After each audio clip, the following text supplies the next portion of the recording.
Look extinguished. Right? I was going to suggest that we look some more at an extended mapping of, quote, only creatures privy to facts find the facts disturbing. Da-da-da-da-da-da. Pushed out a bit more. Prime example. You can find it all the time, but I'll say I learned this in down-home preaching school. I didn't actually attend, but I got some of the courses by mail. They were sent to the wrong address, and it took me a while to correct it. It goes like this. Just today I read, it was letters to the editor, and it started off with these words. It says, I am thoroughly outraged at the fact, blah, blah, blah. A thinking creature can only be fully and properly outraged by facts. Believe it or take it trailways. Nowadays, just the facts won't do. Which if you were just ordinary and sane and you followed any of the perhaps insinuations of that opening comment, you would think, no, no, no. Maybe the facts could outrage one, but the real outrage would be the acts. Now, I could go along with that, but you need to see that the acts are no longer sufficiently loaded, or at least carriers of outrage. Even the most bloody, silent, primary acts that one species might commit cannot produce the necessary outrage that subsequent told facts can. It is, as always, a kind of deceitful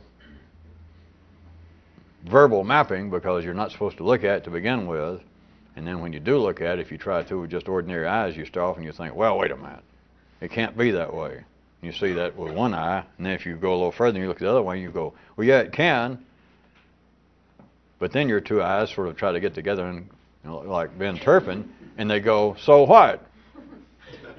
Or wait a minute, one of them made sense, and then a few minutes later, that one made sense, but you put them both together, it makes me want to dig up the body of Max Sennett and try and get a decent job. Consider it. One more time. People, we're talking about civilized, thinking people. Just the outrage is necessary. And outrage, of course, is just a form of energy. We're still talking about the electrical consequences of being human. Outrage to a modern thinking person cannot be sufficiently produced by acts, no matter how bloody. And I know there are terrible things that humans do. They always have, they still do, if you want to look at it that way. If you want to look at it another way, they are, oh, I guess I can tell you, because some of you have already watched PBS before. Humans can't really do anything from one view, from a primary view, that are any more egregious, horrific, bloody, despicable than animals do. And of course, any decent hearer of this says, yes, but we're not animals. Thank you, sir, but, you know, have you looked in the mirror lately? I may be a fine one to talk, but, you know, don't jump to hasty conclusions. You might notice the man had a tail. At any rate, there are horrible things that humans continue to do. But if they were still by our kind of mapping, if they were back to a silent, primary world, still dealing on the basis of acts and facts, were we to separate these and go back to the world of acts and draw that kind of parallel verbal picture between animals and man, and look at man as being not unlike an animal, for the sake of this little short monologue, unless he speaks up, and then it's a dialogue. Although I've never talked to someone of another species, sir. Far be it from me. Man probably has some good points. especially his nose. For you people out there, there's nobody here. I'm just making that up.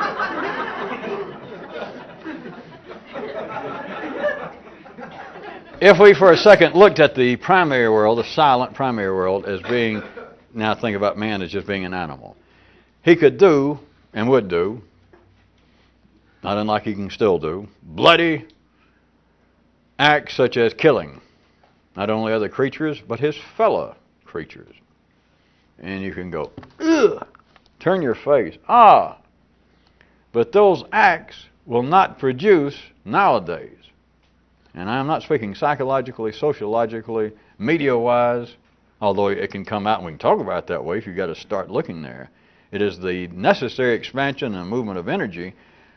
The silent acts, if we were looking at them still as primary, just the acts themselves no longer produce the sufficient outrage, that is, distribution of energy, to be adequate. Now, probably somewhere somebody still will write a letter to the editor. Dear editors, I saw something that just thoroughly outraged me. But if you've got nothing better to do than to wave your finger, to read letters to the editor, I would submit to you that you're going to find a ratio that's going to be at least maybe 1 to 1, that the letters start off, I am completely, thoroughly outraged, and they will, by and large, in the main, sometimes dropping all the way into Vermont, they will be outraged at facts. Now, as always, you got to remember facts follow acts. And so they're going to be outraged at some sort of facts. That is, it's a spoken telling of an act. Or it's going to be an outrage at someone's prior reaction. It may get down to, if you want to narrow it down, which you can always take the secondary world and whittle it down to the primary. You can always take the world of facts and back them up, watching out for severe tire damage, and you will come up to the world of acts, from which they must succeed. So it starts off, Dear editor, I am thoroughly outraged by the fact, and then it will go into something or other, and you could very quickly read on a little further. You might just glean it within the first sentence or two, that the opening of this was that somebody had written a letter last issue, or some public figure had made a comment regarding some occurrence, regarding earthquake relief, the lack thereof. Somebody commented on it. The person is not writing saying, Dear editor, I am thoroughly outraged by the fact that we had another earthquake in California 2 weeks ago. It will say, Dear editor, I am thoroughly outraged over our governor's lack of sensitivity, that he walked out there to the site, the worst part of the earthquake, and began, after he shed a few crocodile tears, began to comment, began to wring his hands over the fact that the state Senate would not pass new tax legislation so that there was relief for this kind of thing. All the man was doing was making a political speech, trying to feather his own nest and other cliches. Now, so you can say what the act was. A terrible thing. It was an earthquake and it killed X number of people, made them homeless. But do people write about that? I suggest you look if you don't hear it already. Nowadays, that is very... If anybody writes, I would almost suggest it won't even make publication. And nobody knows why. If I grab the person in charge of letters to the editors of a major publication, and I point all this out, and he, for whatever strange reason, will listen long enough to go, yeah. And I'd say, do you ever get letters that people are outraged about something? And if he'd followed what I said up to now, such as you laughed when I said the letters do not say, Dear editor, I am thoroughly outraged at that earthquake. And if he laughed long, went, yeah. And I said, do you ever get letters, something like that? He'd probably say, every now and then we do. We got a box. We call it the crank file. We pass them around. Can you believe? We have had people call up and say, write in and say, I am just disgusted over the latest monsoon in India. Yeah. And so, of course, an ordinary person, as always, even if they would be foolish enough to follow this, would still miss the point. They wouldn't know why, but they do not get published. And what I'm telling you, and not just because they're crank, because I could make up another one that wouldn't sound quite so sketchy.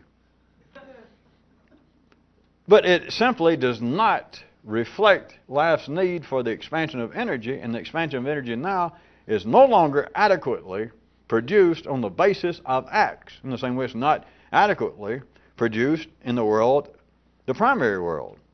If it were, man would not be talking. Man would not be the subject, and from some people's view, the temporary architect, the apparent architect of a secondary world.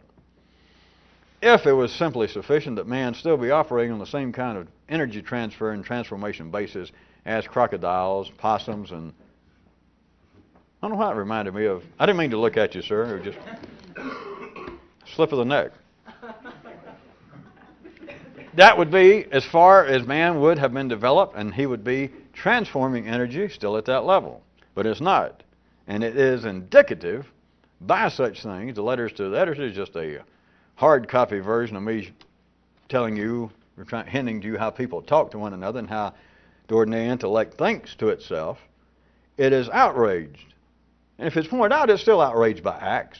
But at the ordinary operational level, that is no longer sufficient, and people do not, in the main, think, speak, much less write letters to the editor on the basis of being outraged over acts, no matter how outrageous the acts were. It's just no longer sufficient. And it is not because people are now so civilized, sophisticated, and blasé that they can see somebody shot in their neighborhood over a cheap dope deal and walk away. Psychologically, sociologically, you can explain it that way. But you've got to remember, well, you don't, sir, but you should remember that all sorts of reasonable, feasible, airborne, airworthy explanations on a psychological, sociological, political, economic level are facts that followed even super acts before that, which would be near 5D reality being reflected here. So you can say, well, people are no longer outraged sufficiently. They should be more outraged. You're correct about these heinous acts that one man will perpetrate on another. It is not because people are simply psychologically blasé or indifferent. It is what I'm telling you or suggesting. It is that the energy needed for life to continue to growing can no longer be expanded, transferred, and transformed, distributed on the basis of outrage over acts, because that's a primary world. It does not change, and you can only be so outraged over what are the primary outrageous acts. That again, if you're going to play with reality and stretch it, if we were talking about man being the intellectual, aware creature he is, and then stretch it to the point that now we make him primary, and yet he still can think about it, right? The impossible. What would be outrageous acts? What would they be? Murder? Be anything else? That about does it. And of course, at the primary level, murder does not fly itself, because as a judicial concept, tigers do not murder wildebeest. But it would be, still we're playing that you are in some way still got your intellect going, but then could look upon, and we had now a scenario of humans operating at the actual level, the world of acts, the primary world. If you could still look at it from that level, what would be an outrageous occurrence besides murder? If you can think of something else, fit it in, but it's still, if you're following what I said, it has got to be down at the primary level. It'd have to be something like seeing one person who was starving and just found some food, and this bigger old person come over and grab their food. Maybe you'd call that outrageous. It would have to be, in other words, on the basis, the primary basis, somewhere around sex, sustenance, or shelter. And of course, all of that combines into life and the lack thereof. Hence, the doing away with another human. That would about wrap up any possible outrageous behavior. What kind of outrage is that? Now, you can be outrageous once, twice, but how many? It will no longer expand. So from one view, instead of life having to come up with new outrageous primary acts, it moved into another level. So now it's not only the act. Let's agree that indefensible homicide, one human killing another, and assuming that the aforementioned, the former, is not a cannibal in need of a snack, that one man just kills another because he doesn't like the cut of his t-shirt. let's assume that that is an outrageous act. I'll go along with it. But notice, now you can not only be outraged at that, if indeed you still are, but if you hear about it and think, how outrageous. And then they point out this just happened again. Some helpless young person, some woman, is brutally murdered in Detroit, in Omaha. I started to say Panama City, but then somebody would say, well, who cares? Do not write me from the panhandle. I have all the pots and pans I need. You could hear about this and say that is outrageous. It's on the news. But it's nowadays, how outrageous is that? Still, that's from that kind of ordinary city view that people say, well, we're just getting almost, our sensibilities are becoming almost bulletproof, that doesn't bother us. But wait. You hear about it and you're sitting there watching TV, if you're ordinary Joe or Grunhilde and you're watching, and suddenly it flashes on, it shows the chief of police of that city. And he comes on, he says, well, I can tell you the main problem. The main problem is what's happened is every time the Republicans get in the White House, unless you say you're wired up in such a way, or whatever his story is. And you go, good grief. How in the world are they, that's the kind of thing that's causing the trouble, putting idiots like that in charge of the public safety. And then maybe the mayor comes on and he says, I couldn't agree more with my good police chief, and you happen to notice they're flashing their names, and they got the same name. And you begin to suspect a bit of nepotism, maybe it's his brother. And he says, this man knows his job. And right after that, a reporter comes on and points out that in that city, since the mayor has been elected 2 years ago and appointed, as it turns out, his brother as chief of public safety, the crime rate has increased the mighty sum of 4,200%. And so remember, you and all sorts of people are now you're outraged by the facts. And then they may even bring on a rebuttal comment by the ex-mayor, a defeated candidate 2 years ago for the mayoral position. And he says, this is the kind of crap. You understand? It is no longer just being outraged at the act. This act of murder. And now, even I've almost forgot what it was I made up. If you're sitting there watching, if somebody suddenly jumped from behind your sofa and says, what was the original thing that started this segment about the mayor and all that? And you go, that was a murder. What do you remember the details? Jesus, I don't know, it was horrible though. True. Might have been true. But just within minutes, you're almost past that point because you are now churning up, distributing all sorts of energies.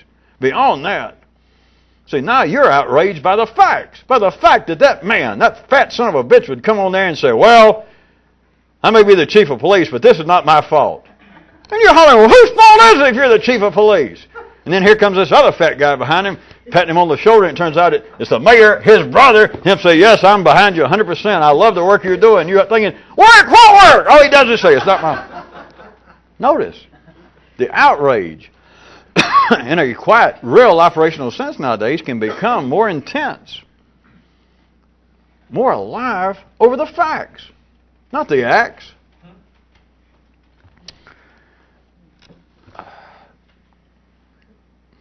I cannot resist pointing out that certain city institutions have long held religion, psychology, common wisdom even, if you want to call it an institution, but have commonly long held that a man should talk about,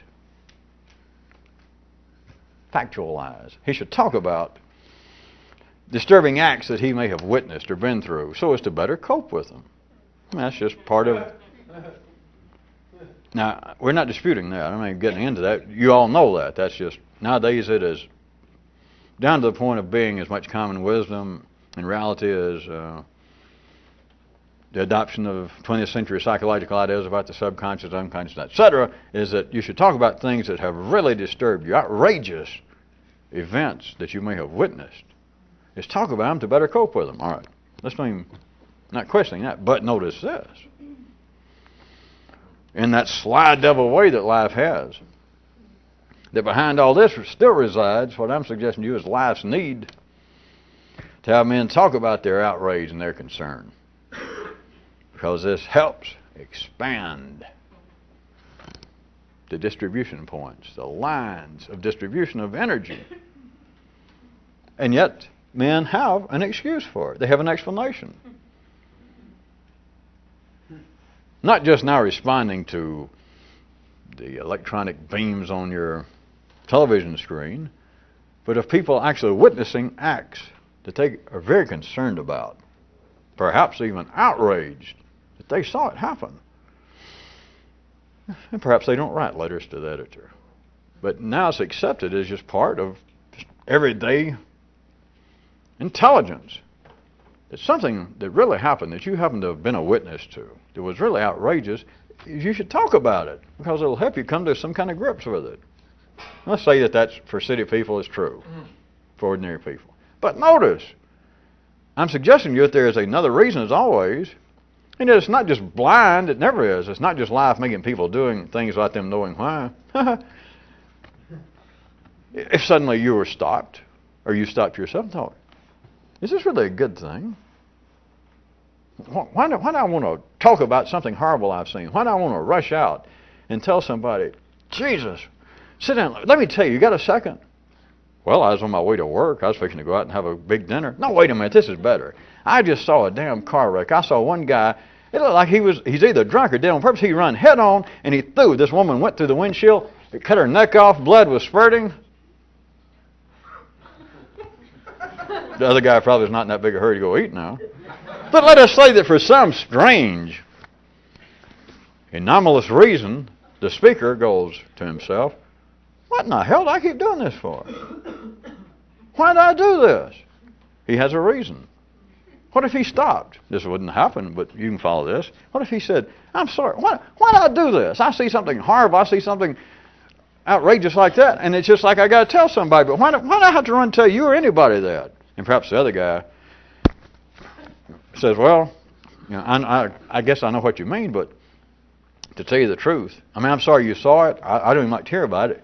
But, you know, I got to admit, if it happened to me, I'd probably do the same thing because we all know, I mean, something that horrible, you can't just see it and walk away and like, well, I'll just bottle that up. I won't talk about it. Why should I go tell somebody else? Nah, I mean, it's bad enough you saw it. But, you know, I don't blame you for telling me. It did make me a bit queasy there for a second, but, you know, it's better probably for you. So you see, there is already built-in wisdom as always. There's always like this first story that life has right at the surface, that if for some reason, if life got distracted, and people here and there, which they do at times, ask themselves that little fleeting question about, why am I actually doing this? Or of course, if they were more along these lines, they would ask themselves, to what possible ends might life be so arranged that I am running at the mouth again? There is a reason that it's good to talk about that which strikes one as outrageous, unfathomable, unconscionable. Don't just be outraged. By God, talk about it or write a letter. And it's accepted as being proper. It's accepted as being healthy, which we're still not questioning that. But look, behind that is the fact that outrage over acts, the kind of silent primary outrage over acts, which acts being silent and primary themselves would be appropriate under certain conditions at a certain erstwhile time in man's development, are no longer acceptable. They no longer provide the right kind of energy distribution. And so now it is necessary for people to, if you got to, be a little outraged at the act. Ew, how horrible. But, that's nothing. Then run, tell somebody, write a letter, call up somebody. It all fits. Yeah, but you just made it fit. If that's true, I got to admit, that's outrageous.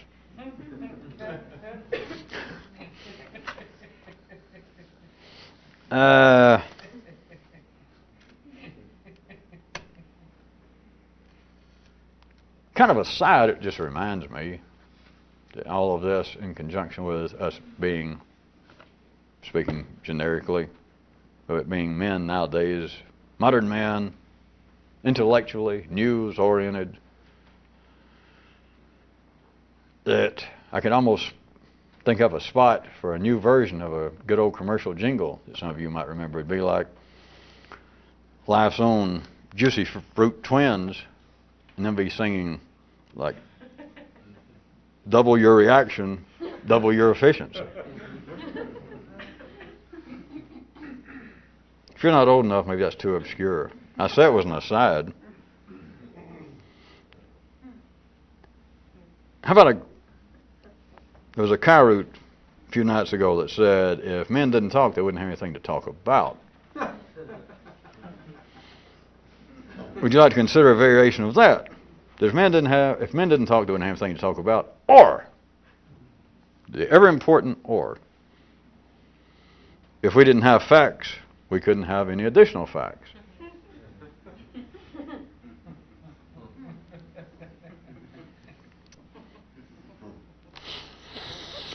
As opposed to, what I'd already mentioned is what brought it up, that from one view, if you look,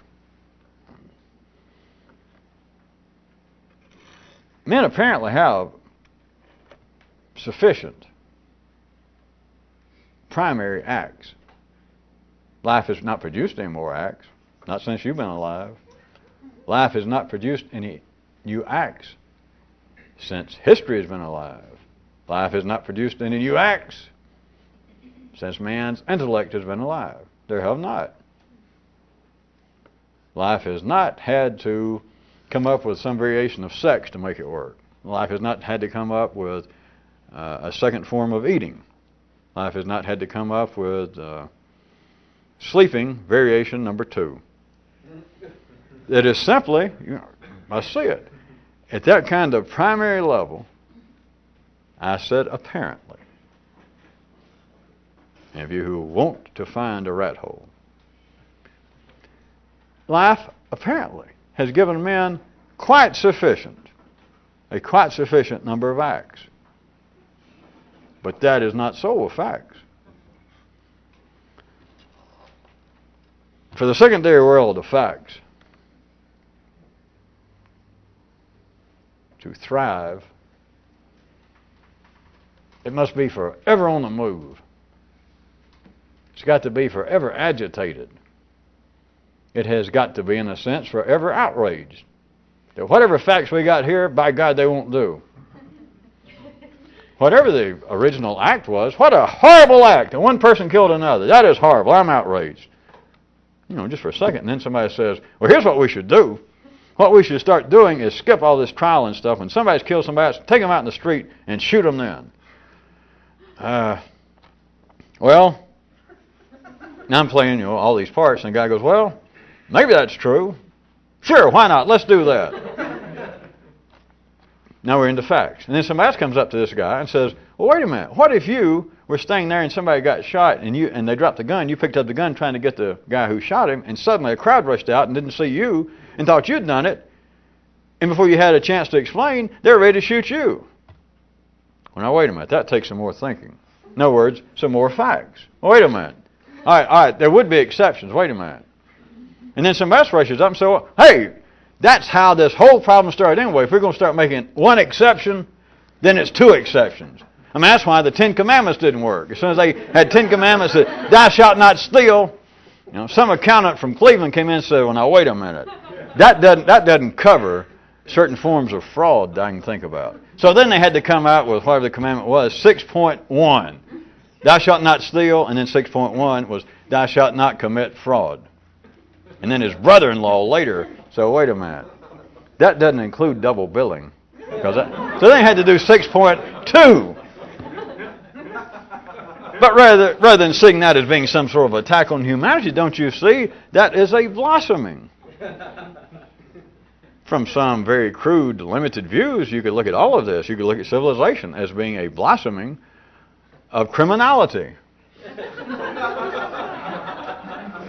All right, if man could be operating at a primary level and still you could look at him at an intellectual level, you could say that all of the books, the law books, the codes of every state, of every country, you could narrow it down. The 10 Commandments is more than enough.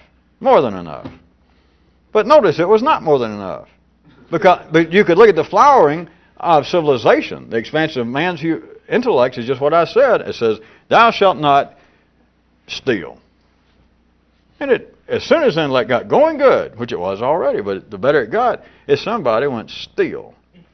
And so there he stood in his hometown. Everybody knew what steal meant.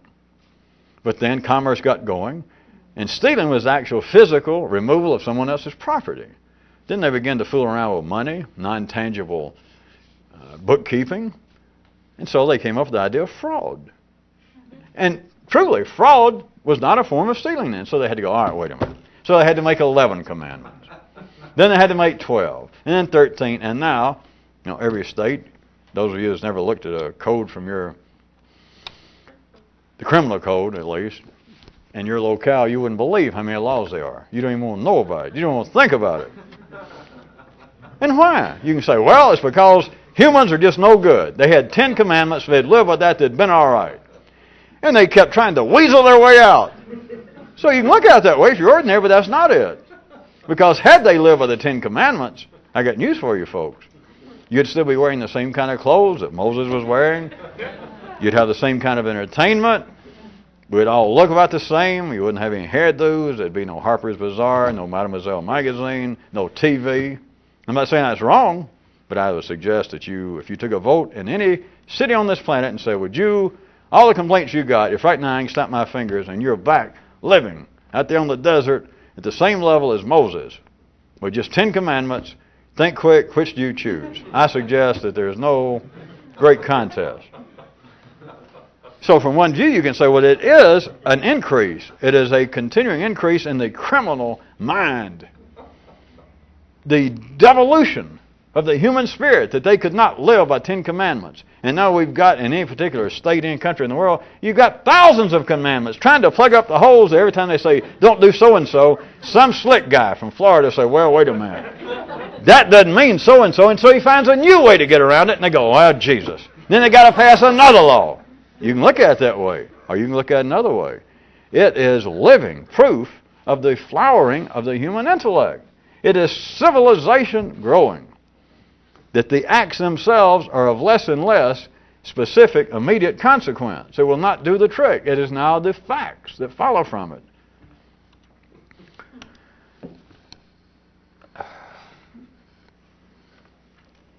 I was going to, consider, just to close that up for a bit, with any system, if you're going to find one that's operating at something approaching the height of efficiency, any system, especially a living system, such as man, the system is going to be using energy, it's going to be reusing energy, it's going to be passing it on to where it gets used, and it gets reused again, and it continues. The reuse of energy, not a one-shot deal. Now, anybody can see that. And I was going to just wrap up this by giving you a question saying, all right, on that basis, what less could a real revolutionist do regarding his own intellectual energy? And my suggested answer is a bloody lot.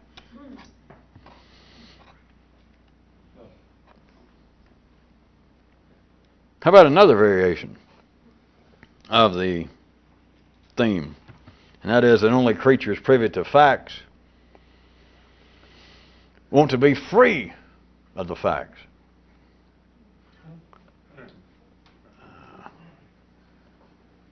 This can get very viscid and complex, but how about I can take it to an immediate extreme? What is it that all human intellects dream of,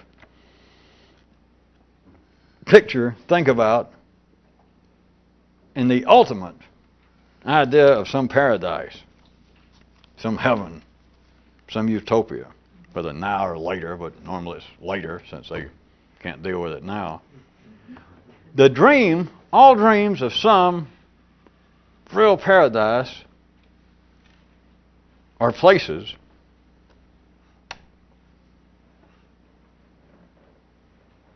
now you got to listen. They're places of only acts. Of course, nobody's ever pictured it this way. It's a place of only acts.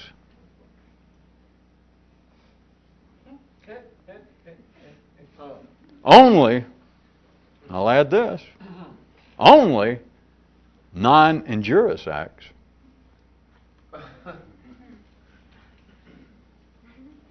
Which of course is to say a place of impossible acts, a place where acts do not exist. And you have the apparent phenomenon of a parade circling and catching up with its tail end again, which is not actually true.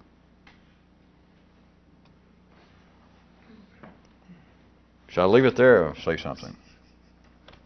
What kind of noise is that man made? I have never heard a possum sing.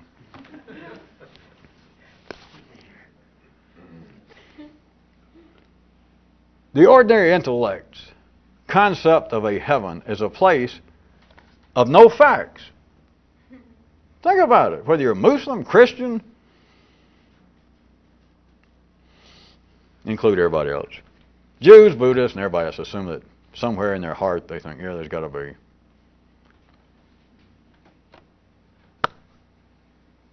They picture, they talk about, when they hear the word, and they would have never done it, and they would never describe it this way, but what they picture is a place of acts. And of course, it's always back, as always, since the acts are fairly limited, but it's always somewhere back close to the good old primary three. The Muslims are sometimes a little more direct about it. Of course, they seem to only have heaven in mind for men. But it's a place where there's always good food. Sleep anytime you want, or conversely, you never have to work. Paid off your debt to God. You don't have to sweat your brows off. And then they always throw in these other things, the streets paved, if not with gold, sterling, silver. But you never hear anything about talk. And of course, all the dead people that you liked will be back, and everybody will hug. But you never hear anything about talk. You never hear there will be a place to where everybody will understand that the correct philosophy was 18th century British empiricalism. Or there'll be a place that everybody can sit around, that all the guys will be able to sit around. There'll be this huge bar. All the drinks are free. You never get so drunk that you have a hangover. They'll throw all that in, but they never get around the point. And there'll be a place to where everyone will always discuss. They'll all be in favor. They'll all be supporters of the Mets. In other words, nobody's ever going to say, well, I don't know, you can't discount the A's again this year. It's never about facts. Paradise, heaven, is a place of acts. All right, have you got that? But now, listen. Their form of acts, such as no one will ever get sick, you'll never get a hangover, there'll be so much free food that there'll be no fights. You won't have to work. You won't have to try and take somebody else's job. It's a world of acts, but it's a world of strictly non-injurious acts. Acts that will cause no one to feel outraged. Which, without them knowing it, is to say, a place that's impossible. It's a place with no acts. I personally do not care to make any comment on what that might indicate regarding city's people idea of religion and an afterlife. I simply don't want to go into it because I don't have to. Well, I had one more variation, but we were running out of old-timey.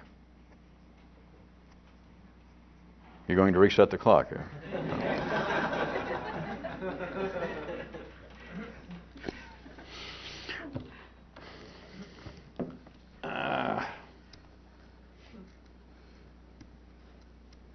The idea, that variation, that only those creatures privy to facts want to be free of the facts, could also bring up a certain kind of literary allusion. You could almost look at this as being a combo of the gift horse and the tar baby. That it's saying, hey, don't look me in the mouth and don't punch me. Ha ha!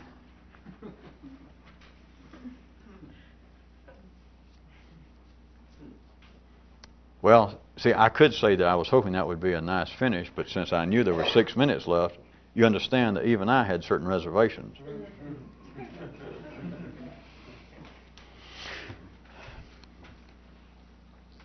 Not to a hotel, sir. Well, just consider the variation, the opening declaration of the variation itself, that it is only those creatures privy to facts that then want to be free from them. What can you make, other than life's efficiency, but what could you make at some perhaps more immediate personal level over the fact that no one recognizes this, that it's almost impossible to make your brain at the ordinary level neurally operate on such a basis that I think,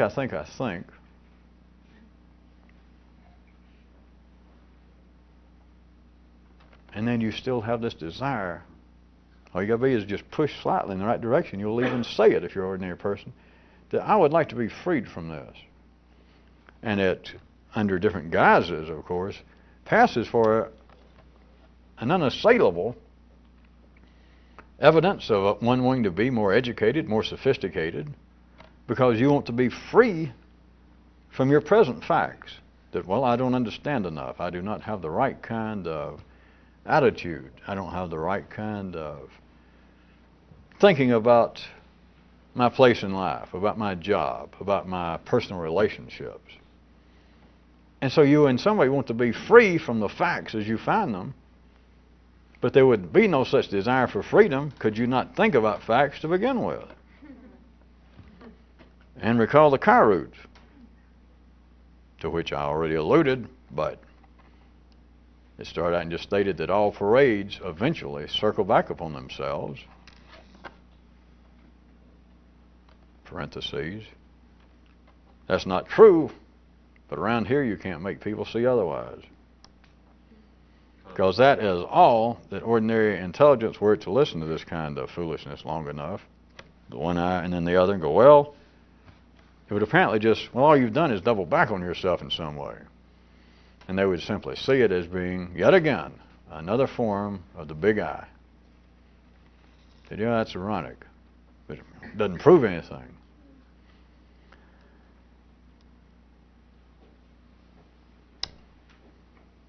All right, I'll close with this. Still referring to the variation of it as only creatures privy to facts who want to be free of the facts. What possible? In what possible way might this be reflected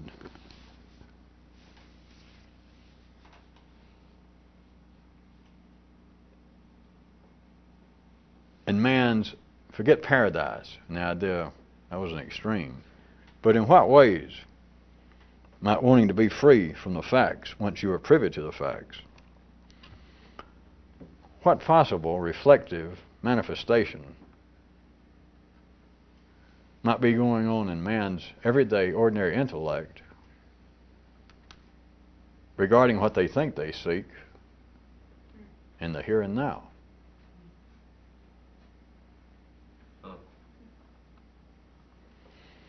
Well, if you tune in again next time, I had at least one more variation we didn't get to, that if you enjoy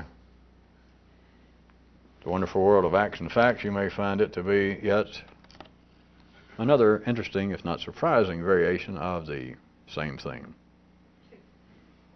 So until next time, speaking on behalf of the complete Hulk Hogan and Oral Roberts wrestling team and bowling, we'd like to thank you all for tuning in.